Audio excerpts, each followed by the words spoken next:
राहुरी तालुक्यातील वावरत जांभळी परिसरातील गावांमध्ये महायुतीचे भाजप उमेदवार माजी मंत्री शिवाजीराव कर्डिले यांचं ग्रामस्थांनी पुष्पवृष्टी करत जल्लोषात स्वागत केले।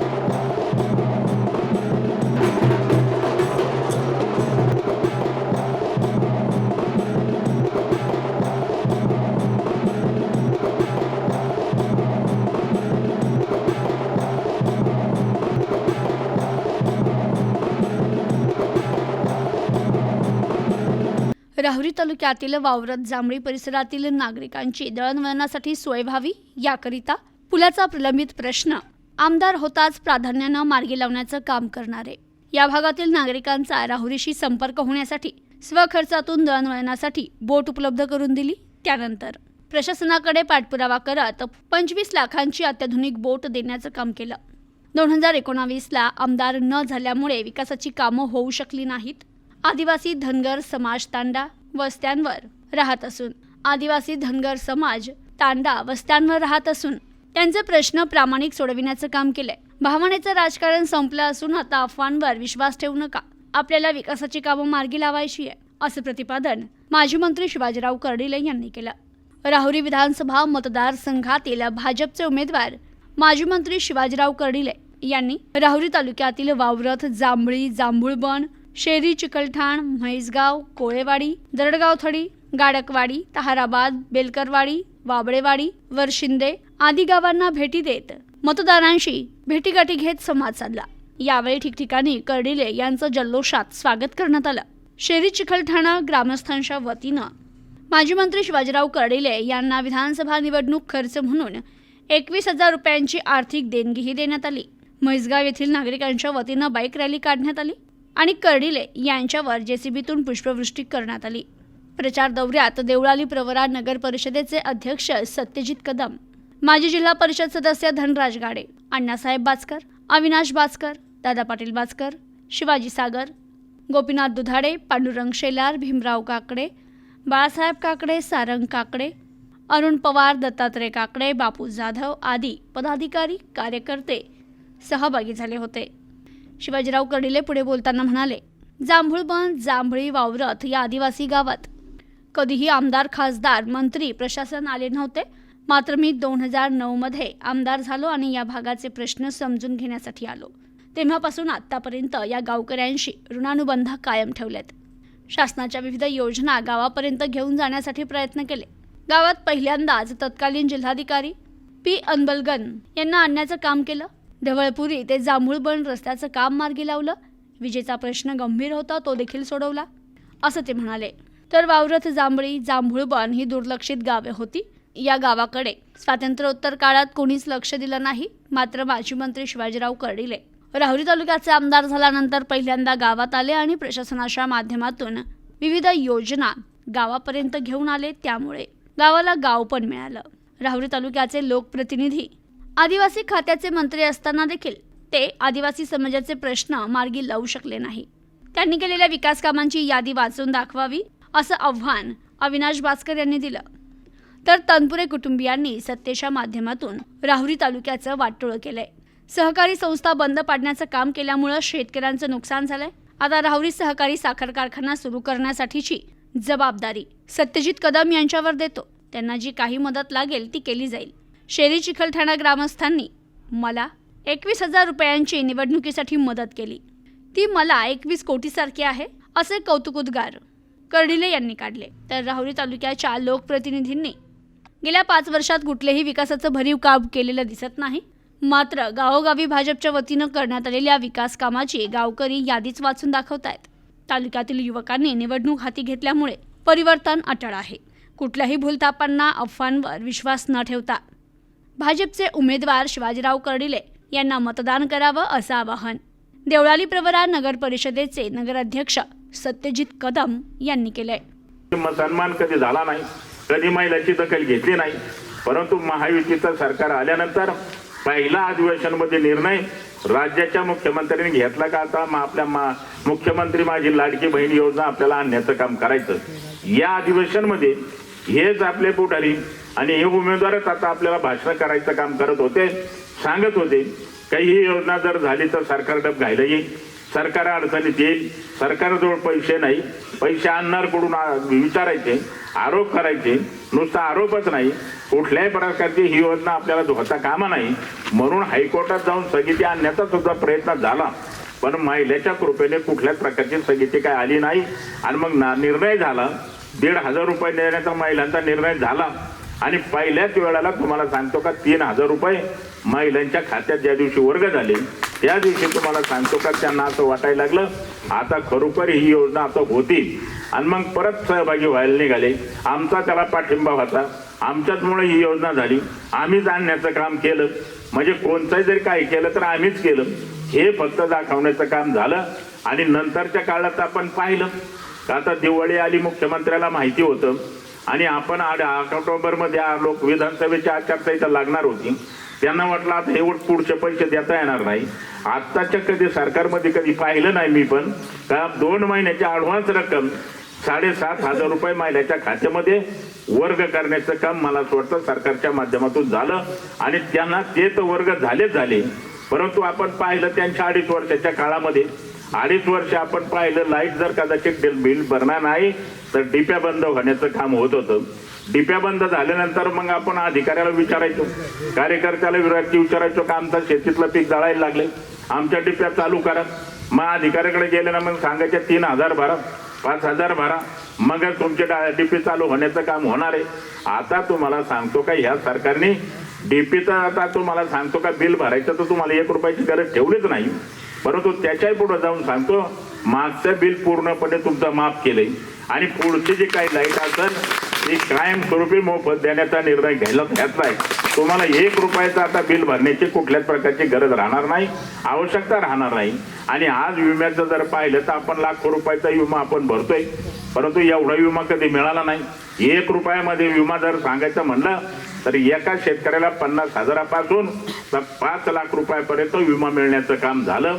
जे दुधाचा धंदा आपण करतोय त्या दुधाच्या धंद्याला आपण 5 रुपयाचं 7 रुपयाचं अनुदान दिलंय आणि अनुदान देऊन दूध उत्पादकाच्या खात्यात वर्ग होण्याचं काम 100% होण्याचं काम केलंय. दुसरं आपण पाहिलं देशाच्या पंतप्रधानांनी फक्त करोनाच्या काळात 1 वर्षापुरतं आपण जे काय धान्य मोफत देण्याचा निर्णय घेतला होता, आज 6 वर्ष झालेत. 6 वर्षापासून आजही तुम्हाला मोफत धान्य आपल्या मोदीच्या तुम्हाला कृपेने आशीर्वादाने मिळण्याचं काम 100% होतं. आणि करोनाच्या काळात आपण सगळे भयभीत झालो होतो. एखाद्याच्या भावाला, एखाद्याच्या बहिणीला, एखाद्याच्या बायकोला, एखाद्याच्या आपल्या आईला वडिलाला जर करोना झाला तर आपण जवळ सुद्धा जाण्याचं काम करत नव्हतो. त्या संकटाच्या काळात मोदींनी सगळे काम बाजूला ठेवलं, परंतु लोकांचा जीव वाचला पाहिजे, मोफत तुमचं लसीकरण केलं म्हणून आज आपण समाजामध्ये पाहायला मिळण्याचं काम 100% होतं. अशा अनेक गोष्टी तुम्हाला सांगतो करण्याचं काम त्यांनी केलं. मग आता त्या गोष्टीचा आपण विचार करण्याची आवश्यकता आहे, गरज आहे. भावनिक राजकारण चालत नाही. आपलं काम कोण करतो, आपला विकास कोण करू शकतो, आपले प्रश्न कोण सोडू शकतो. आता कालपासून काय सुरू केलं म्हणले आता कर्डिले साहेब आता शेवटचे निवडणूक म्हणतात. आता हे तर आपल्याला माहिती आहे का लोकप्रतिनिधी मधून प्रत्येक जण म्हणत होते. बाळासाहेब विखे सुद्धा बऱ्याच वर्ष म्हणायचे की माझी शेवटची निवडणूक आहे. आता ही तो गोष्ट प्रत्येक जण म्हणत असतो, परंतु ते आता पवार साहेब सुद्धा 25 वर्षापासून शेवट धुवून आणलं. परंतु एक अर्थाने जर आपण विचार केला तर या म्हैसगावचा तसं 95-96 पासून मी बघत आलोय म्हैसगावचा किती विकास झाला, काय झाला. या वडाखालीच माझ्या मते सगळं बाजार भरायचा पूर्वीचा. म्हणजे जे काय असेल या भागातली बाजारपेठ म्हटलं तर म्हैसगाव आणि म्हैसगावचं बाजारतळ म्हटलं तर एवढाच परिसर. त्यावेळेसचं म्हैसगाव आणि आत्ताचं म्हैसगाव याच्यातला जो बदल होत गेला, यामध्ये जर एक विचार केला तर युतीचं सरकार असताना म्हणजे आदरणीय चंद्रशेखर पाटील कदम असतील, आदरणीय कर्डिले साहेब असतील, हे आमदार असताना झालेली कामं आणि माझ्या मते याच्या व्यतिरिक्त फक्त तनपुरे कुटुंबच हे कुटुंबात आज्याला मग बापाला मग पोराला नातवाला असं जे काय चाललं, अशीच आमदारकी आली. यामध्ये जर खरंच विकास काम कधी झाला असेल तर मी तुम्हाला प्रश्न विचारतो म्हैसगावकरांनो, की कामं कधी झाली? माझ्या मते तरी युतीच्याच काळात किंवा भारतीय जनता पार्टीचे आमदार असतानाच या भागाचा विकास हा झाला. कारण की माझ्या अगोदर कोणीतरी बोललं, गावातूनही कोणीतरी सांगितलं की या भागातल्या पुलाचं काम झालं, एक बंधाराही सुभाष भाऊ कुठेतरी आपण मागे अडचण आली होती तो केला. त्यानंतर इथं आत्ता माझ्या मते आरोग्य केंद्राचंही काम झालं. हे आत्ता येताना रस्त्याचं काम आम्हाला थोडी धाकधूक होती, म्हणलं आले रस्त्याचं काम या 5 वर्षात झालंय, हा निधी नेमका दिला कोणी? मी घाईघाई गाडीतून साहेब उतरल्यानंतर पहिले ते विचारलं, म्हणलं अरे आपण या गावात आलोय, इथं आपण कामं केलीत का विरोधकांनी केलीत? आम्हाला वाटलं लोकप्रतिनिधी आता 5 वर्ष ते येत म्हणल्यावर त्यांनी काहीतरी काम केलंच असेल चांगलं, म्हणून आपलं मी चौकशी केली तर मला कळालं ग्रामपंचायतच्या माध्यमातून माझ्या मते ते कर्डिले साहेब आणि सुजयदादांच्या माध्यमातून तो निधी दिला गेला आणि त्याच्या माध्यमातून हे काम झालं. म्हणजे साहेब लोकप्रतिनिधी असतानाही जे काम करू शकत नाहीत. पर हे जर कामाच्या बाबतीत म्हणायचं झालं, 2019ला राहुरी तालुक्याने आता बऱ्याच भागात दौरा केला, एक जाणवलं, पाथर्डी बघितलं, नगर बघितलं, राहुरी बघितलं. राहुरीमध्ये नाही आपल्याला स्थानिकचा पाहिजे, तुम्हाला गोड बोले पाहिजे फक्त का काम करणारा पाहिजे?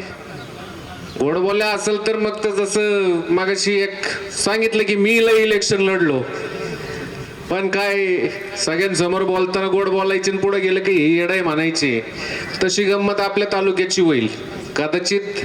आत्ता जी पारनेर आपल्या शेजारी पारनेर आहे, पूल झाल्यामुळं आता मधला बरेच जण नगरला जायला तिकडून पारनेर मार्गे पण जातात. पारनेरची काय परिस्थिती आहे, चित्र काय दाखवलं जातं सोशल मीडियावर आणि ऍक्च्युअल परिस्थिती काय आहे हे आपल्याला कोणापासूनही लपलेलं नाहीये. तशी परिस्थिती आपल्या तालुक्याची या 5 वर्षात होण्याचं काम झालंय. आपण म्हैसगावकरांचा संबंध येतो राहुरीशी. राहुरीला जर जायचं झालं तर ताराबाद पासून पुढे गेला, आपण पाण्याच्या टाकीपासून उजवीकडे वळलं का आपण गाडीवर चाललो का घोड्यावर चाललो हे काय मला वाटतं म्हैसगावकरांना लक्षात येत नसेल. त्यामुळं आपल्याला कसा माणूस निवडून द्यायचा आहे, काय करायचंय, त्याचबरोबर जर एक विचार आपण केला तर शासकीय योजना शिवाजी नाना माझ्या अगोदर बोललेच. लाडक्या बहिणी, आता इथं बहिणी एकच आमच्या भगिनी सरपंच ताई इथं बसलेले दिसत आहेत, बाकी भगिनी काय आलेले नाहीयेत. पण इथे बसलेले साहेब आता दाजी तुमचे आहेत, त्यामुळं आम्ही काय आता आमचे कुठंतरी मामा बंधू बिंदू आहेत. परंतु साहेबांचे जे काही लाडके दाजी आहेत यांनी जरी घरी जाऊन सांगितलं अय साहेबांना मतदान करू नका, तरी मला नाही वाटत साहेब तुमच्या बहिणी त्यांचं काही ऐकतील. हा एक साहेबांच्या वतीने साहेब तुमच्या पाश्चात जाऊन तुमच्या भगिनींना विनंती करतो की बाहेरनं 1,500 रुपये तुम्हाला मिळतात, लयच दाजी काही बोलायला लागला तर 500 रुपये त्याला सरकून द्या, पण मतदान काय कमळ सोडून करू नका, एवढी एक विनंती ताई आपल्या माध्यमातून सगळ्या भगिनींना करतो. आणि सांगितलं ज्यावेळी साहेब आपल्या गावामध्ये 2009 साली आले होते, आपण ते जे काय जांभूळमध्ये जे काय मंदिर आहे त्या ठिकाणी आपला कार्यक्रम झाला होता आणि त्यावेळी आपल्या सर्व बांधवांनी मागणी केली की आमच्या रस्त्याचा फार मोठा प्रश्न आहे.